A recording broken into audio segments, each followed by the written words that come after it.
Hello, viewers and podcast listeners. I'm your host, Miles, and I'm glad to have you here at X Raced, where knowledge meets inspiration in the intricate dance of industry evolution. Now, this episode is extra special because this is our guest 40th, yes, 40 episode here on our show. So, let me introduce the man who not only talks about excellence, he builds it, teaches it, and certifies it. Ian Erskine is the managing director and CEO of ACI Global and e-Quip. And for over 4 decades, he's helped organizations across the globe turn uncertainty into opportunity. With a track record that spans everything from ISO certifications to global sustainability, Ian and his team have made it their mission to embed continuous improvement into the very fabric of how businesses operate. Through ACI Global's cutting edge education programs and personal certification services, Ian is helping industries elevate competence, leadership, and resilience, especially when things don't go as planned, which, let's be honest, is a bit of a trend these days. So, we'll dive into business continuity and succession planning, a topic many businesses talk about, but only a few actually get right. And with Ian here, we're going to explore how continuity isn't just about backup plans. It's about building a business that's capable of lasting beyond its founders. Good morning, Ian. Morning, Miles. You look stunning as ever, and Thank you. looking forward to this morning's episode because it really gets now down to the nuts and bolts Uh-huh.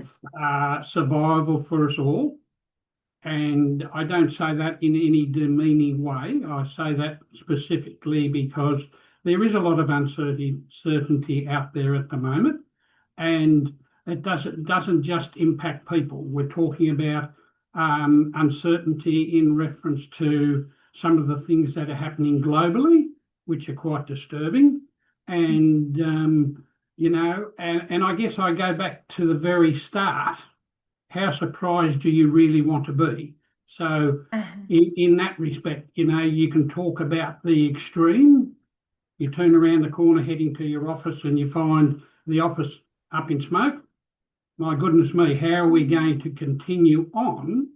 And the thing that I impress upon the leadership team is that's there where you have to stop and consider, gee whiz, I've got to ensure the continuation of our people being able to put food on their tables. So Uh-huh. what am I going to do if the place is no longer existing, right? Mm-hmm. And if a career falls over for some reason, and this is why it is oh so important now, right now, to start to look back at what you have in place for business continuity and resilience planning, keyword resilience. Uh-huh. And that's what this episode is going to be all about. Yes, and you know that very well. Continuity planning used to be one of those things one would think about eventually. But today, between global disruptions, digital chaos, and sudden leadership shifts, eventually has become urgently now. So, starting with the big picture, Ian, you've built ACI Global on a foundation of continuous improvement and resilience. Why is business continuity and succession planning more essential today than ever before, especially for organizations facing constant disruption? Yeah, well, when we think back, when we think back 5, 10 years ago, they were really the boom times, and particularly for Australia. Mhm. At that stage, Australia couldn't put a foot wrong. Our minerals and our people, we were sailing along smoothly. But now, quite frankly, we have hit a roadblock. And again, we've discussed this in the 4 previous episodes in reference Mhm. to AI. I'm a little bit appalled by people saying that seems to be the panacea. That's going to give us the road to recovery and things like that. Whereas with everything, you need to be able to think back through and clearly identify the positives and the negatives. And when you put the positives and negatives together, that forms the plan of where you're actually going to take your business forward. Because if you don't do that initial planning, right, and even in the initial planning, this is where you can actually delve down and do a root cause analysis, because in the initial planning, there are the initial risks that you immediately think of, Mhm. right? And that's where you've got to satisfy your own self. No, it'll be fine as long as we put controls and check blocks in place, we should be fine. But again, starting this process, particularly with AI and automated decision making and machine learning, I go back a little bit further to our early days with the Global Reporting Initiative, where we were rolling it out from Australia out into the island nations, Papua New Guinea, Fiji, Indonesia, and other countries like that. And it was always the aim, it still is the aim of the Global Reporting Initiative, of ensuring people's resilience, right? So you Yeah. can give people the direction, the directives, and the goals, but at all times, the people involved in going forward have to have that ability to be resilient in their roles. And that goes to leading forward into each person's within their roles must be prepared to continually improve themselves on an ongoing basis, hence accelerating continuous improvement. Yeah, that really lands. Clearly, this should be really strategically prepared for, Ian. I think a lot of companies confuse being busy with being prepared. So let's go deeper into how you actually make this work. Because ACI Global, I know planning isn't just a document, it's a living. Could you walk us through how your business continuity plan is structured to support operational survival and, of course, the long term value for clients and stakeholders? Yes, and one of the journeys we've embarked upon over the last, I guess, 6 months, from the point where we took AI and took everything off our website, made sure there was no access into our LMS, learning management system. Okay. We went back and again, we looked at the core focus in reference to people. And we then looked at our continuity plan, which is developed within the framework of ISO 22301, which is the continuity planning standard. Mm-hmm. And it's very strong. At the very beginning, you have to look at your risks, right? Now, what I implore people to do is go back that step and look at your people within your organisation, look at all their key tasks, their key activities, and above all, look at how they actually perform on a daily basis, because that's what all this is about, right? But if we step back and we say, okay, so you look at the event now, we can look at three specific directives in reference to the loss of people. Termination, okay? Now, in business, this does happen. There can be a fallout between the management and people themselves. Now, again, this is where people need to be prepared, particularly senior management need to be prepared to understand that you can't just walk into someone's office or walk up to a person and say, right, that's it, you're fired, goodbye, see you later.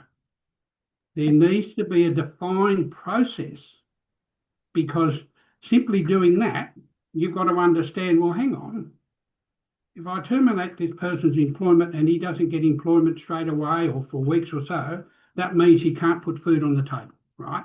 So you have to use a considered approach, which we call resilience planning, right? Because the what if scenarios are there. If you need to terminate an employee, you must be prepared to have your evidence correct, so that if someone wants to push back or take you to court, you have to have everything lined up so that you have actually done it correctly.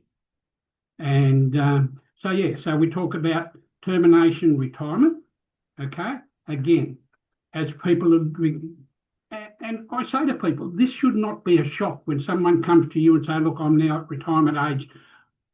I'm thinking of leaving my career and so forth, leaving my job here. That to me is we've lost the plot, right? you should know when your employees are getting to the stage where they're wanting to step back a little, right? Yeah. And Uh-huh. this is where succession and resilient planning comes in spades. And Uh-huh. senior management, this is where the mentoring and the facilitation should be a continuing thing with employees and senior management all the time. Mm-hmm. Okay. And then obviously people can want to change their career, right? And hence that. But what we're talking about here is a forced change of career, Mm-hmm. because if AI comes in and they're clearly talking about the medical centre, service industries, legal sector, all these 3 or 4 sectors are ripe for Mm-hmm. AI and robots coming into the marketplace. Uh-huh. So what I'm saying with these people, they need to be in a position where they can look at how they can actually protect the person's job. Now, you can do it. If they want to embrace AI, I've got no problem with that as long as they have a look at the overall risk, not Uh-huh. only to the business, but most importantly to the people. And that's where you get an uptake and where then the person can be prepared. Oh, well, okay, perhaps in 5 or 10 years' time, my job won't exist. So Yeah. that should be part of the career planning of the existing organisation to Mm-hmm. work with that person, to put them in a position where they can leave and basically go straight to another job where their security of their position is not only foreshadowed, but secured. Yeah. Resilient planning. It's like a living plan. I mean, Yes. organizations should be like a well-trained athlete, very ready, agile, and not just built to endure, but to perform under pressure. I mean, as you said, looking at the risk right from the very beginning and making sure applying the right solutions to prevent any bad things to happen. So, now, Ian, continuity is one thing, but leadership succession, I suppose that's where the real continuity happens. You've tied succession planning closely into continuity, and that's a move many businesses overlook. So, how does ACI Global ensure leadership transitions don't disrupt momentum, and what principles guide how you identify and prepare future leaders? Well, that's one of our core focuses within the platform is leadership. Um, we rely to the start of that leadership journey is they need to have a look or read the little book Who Moved My Cheese. Uh-huh. They then need to the next step is we put them through a Hogan profile where we look at their leadership principles and core directives for them, right? And that's where they go away and they watch the little podcast from Admiral McCracken from the US Navy, where he trained his SEAL pups, right? And things like that.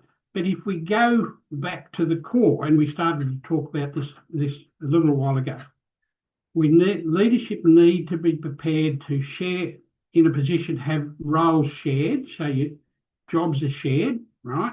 And again, that makes sense because if someone's sick or they want to go on annual leave or they want to go on holidays, people don't want to come back and have a whole heap of work piled up on their desk for them to catch up before they can continue on. Mhm. Okay. Again, we've talked about it before. There needs to be key personal performance indicators in place for every person, right? There needs to be an understanding of the chain of responsibility from the leadership down and Uh-huh. then down back up to the leadership. Mhm. As I said before, we need to understand needs to be consistent mentoring within roles, right? And again, what we're talking about now, there needs to be a position in each role for transition planning. And it could Yes. be a simple position where, for argument's sake, a project engineer leaves that role as a project engineer and becomes a key sales rep or an auditor within the business, right? Uh-huh. Or it could be going from project engineering to architecture, right? Uh-huh. And things like that. So there needs to be transition planning within each role within an organisation. Because if you Mhm. don't get that transition planning, you're going to end up with how surprised do you want to be at the end of the day when Joe walks into the managing director's office and said, "Oh, look, I meant to tell you this morning, boss, but I won't be in from now on. I'm leaving. I've got a better job." All of a sudden, you're down one employee, and the old adage stands out clear and well. An existing employee with an organisation being able to ear-pick and move up to a vacant position is far better than having to bring someone in new and retrain them to the Yeah. business of basic. Uh-huh. Right. Makes so much sense. Aside from replacing the title through transition, while transitioning, you're also transferring trust, values, and culture. And in fast moving industries, Ian, grooming that next layer of leadership might just be the most strategic investment of all. And one thing that consistently stands out in your model, which I know very well, is the focus on people as the core asset. How do competence, skill, and capability assessments fit into your broader continuity and succession strategy? And how do your clients benefit from this people first approach? Well, this is why we've introduced the ISO skills assessment, Mhm. because within every position, a person undertakes a number of key tasks on a daily basis.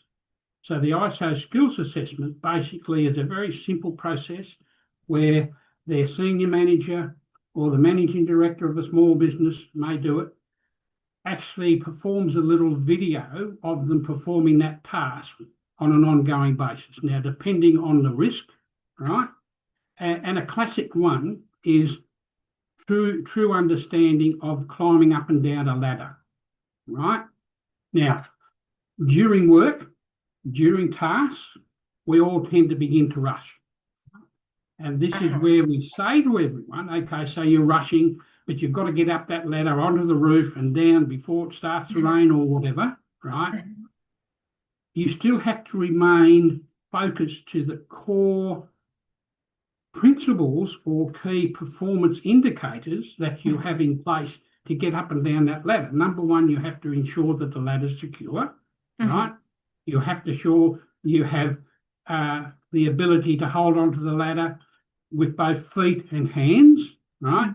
And things like that. So again, this is where it becomes very important to monitor people's skills, because at the back of everyone's minds, and what we must understand, we are all human and we do tend to make mistakes. Right. And we tend to make mistakes when we begin to rush, right? Yeah. So, and again, that's part of a leadership's role. Leaders have to realise that there's only a limit to what a person can manage within a day or within an hour. You can't push people beyond their limit. And again, this comes back to the ISO skills assessment of assessing each person's tasks on an ongoing basis to the point where that person has a log within the LMS, their own log of every one of their skills, every time it's been reviewed, so that if they do want to pull up stumps and move to another career, they actually are able to take that with them and show the prospective employer, here, this is my skills. Yeah. I'm the value to your business, and this is the value add I can add to you, demonstrated by my skills log. Yeah. Well, it's refreshing to hear that, Ian, especially in a world so obsessed with automation. At the end of the day, you cannot future proof your business with what's just in trend or the buzzwords. You actually need people who can think, lead, and adapt. So, as we wrap up, what's your advice to businesses still treating business continuity and succession planning as tick the box exercises? And how can ACI Global help them shift from compliance to cultural resilience? Yes, cultural resilience and conformity is the tricky, because conformity is where you actually want to achieve something. Compliance is where you have to do something to achieve that target. Mhm. And there's a big difference. And again, I take people back to with continuity planning, you need to be reviewing and you need to be practicing this on an ongoing basis. Now, Mhm. for argument's sake, it's quite easy to do that when you have people within key roles, and it often happens, people within key roles can actually move into a position where that role can be almost specialised to that specific person. So this is where leaders nearly need to step up and say, well, hold on, he's got long leave coming up. He's got a whole heap of long leave coming up. He may be away for 3, 4, 6 weeks. We need to be able to have someone that can come up to speed pretty quickly to step into that person's role. So that's the number one, right? Now, the second one is, again, going back to how surprised do you want to be? Now, we can perfect foreseeable risk, but it's very difficult to perfect unforeseen risk. Of course, right? yeah. Now, and I don't mean bringing it up to the fore because it's very relevant today when we're talking about terrorism, right? If you're in a country which is prone to terrorist attack, again, what if someone loses their life through a terrorist attack? You have to have your ducks lined up where you can move a person into that role. What if you lose your business? What if you're unable to take transport into work? You've got to be able to have a fallback position. This is what I'm saying. You've got to be able to have a second plan in place to put you in a position where you can continue traction. Because one of the failures of business today is when I go in and do my third-party audits, one of the first things I check is emergency planning and continuity planning, right? And it was very interesting. I remember doing an organisation many years ago, and they were up on the 15th floor. And I just happened to say, well, how long is it since you've had a mock drill? Oh, we haven't had one for 12, 18 months. And I said, well, is there any way that you can demonstrate to me how this is done? So they rang the landlord, and the landlord said, actually, we're just about to do one. We can bring it forward 24 hours. Within an hour, it started. So the whoop, whoop, whoop sound started. They missed one key thing. So 15 floors, right? So just imagine everyone coming from each floor onto the fire stairs and down. We were on the 15th, right? And I think there was 18 stories. We were on the 15th. And even by this time, there was virtually no way we could get out the door onto the step because people from above were coming through and had blocked the stairway. Right? So that was the number one, right? So they should have phased it, right? But someone had forgot to phase it. And then when everyone got out onto the street, it was a very, very, very busy street, and people nearly got run over because they had to cross the busy street to get to where the evacuation point was. Right? So these little things. Now, these are the little things that come up when you actually test your continuity planning and your resilience planning. And going back to what I'm saying, this is where you need to be able to test your chain of responsibility. You need to be able to test and review your ongoing people-to-people mentoring. You need to be able to check people's key personal performance indicators on a regular basis.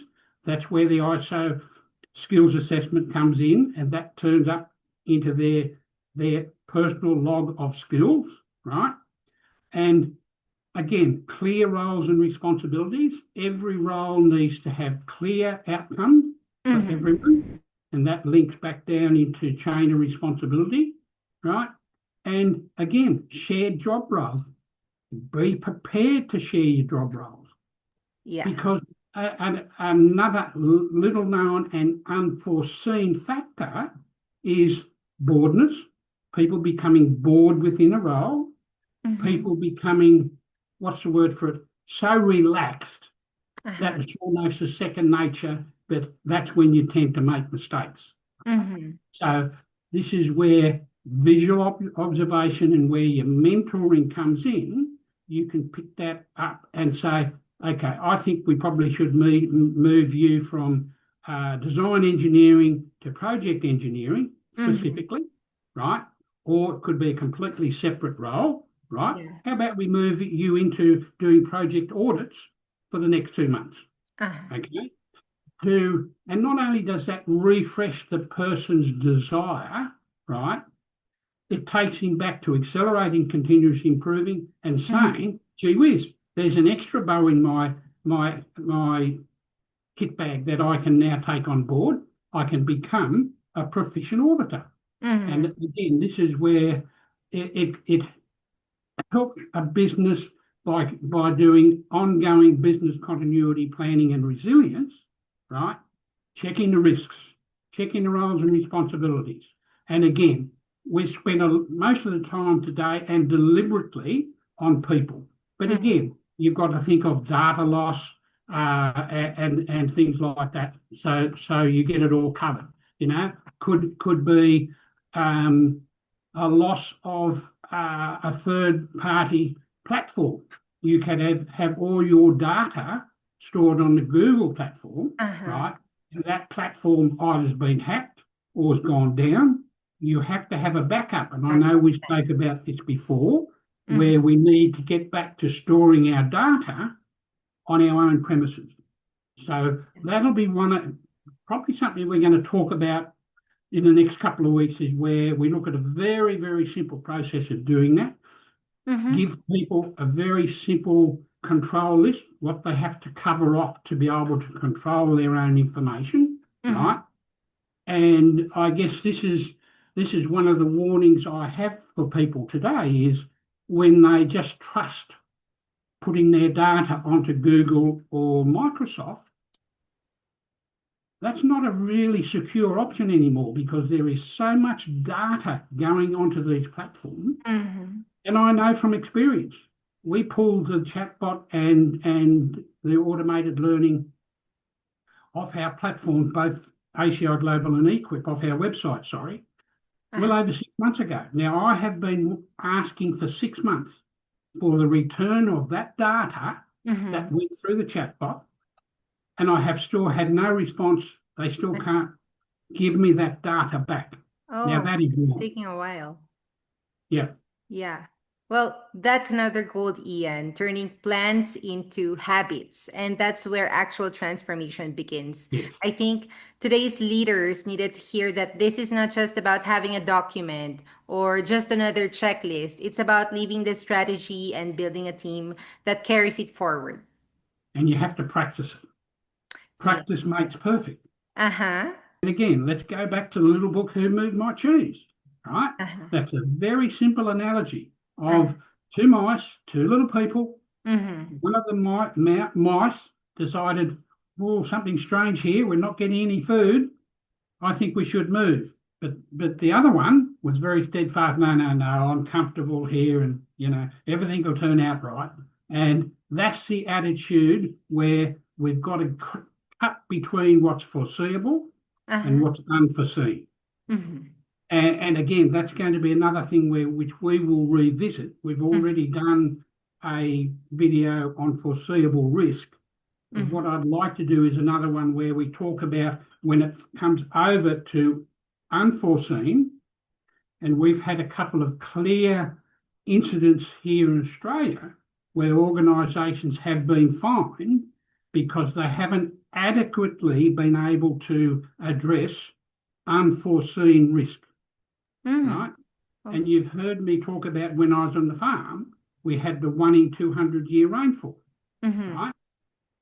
That's something that would have never crossed my mind. But once it happened, right, I thought, gee whiz, we have to change it. And we did. We have to change our farming practices. Mm-hmm. And we were able to then cater for the heavy downbursts of rain and things like that. And again, going back to what we just said, is we just need to be prepared to ensure business continuity to achieve traction is ongoing, resilient, and can cater for both foreseen and Mm-hmm. unforeseen risk.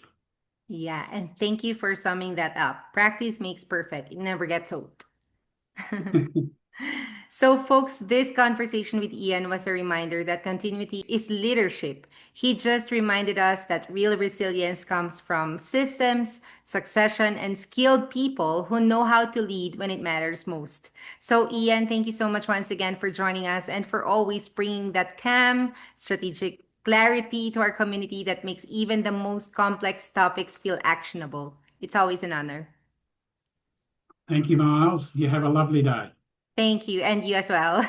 For our viewers and listeners, if you want to learn more about how to make your own continuity and succession plans work, head over to aciglobal.com.au. Their resources are thorough and the expertise is even better. And that's a wrap. Thanks for tuning in and for supporting us.